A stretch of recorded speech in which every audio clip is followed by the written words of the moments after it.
Hi everyone. In this video tutorial, I will teach you or show you of how to change Mikrotik router identity.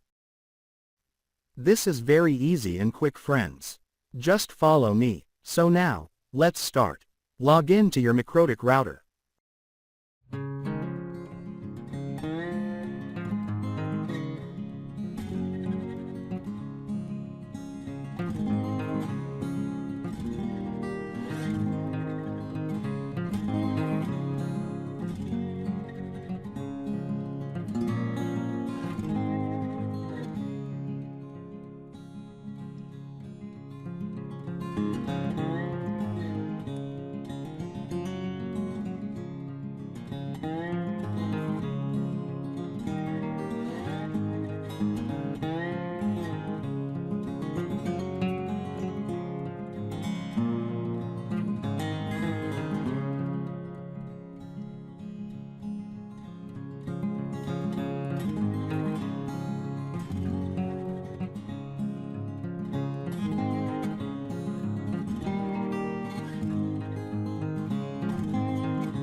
That's it for this video guys.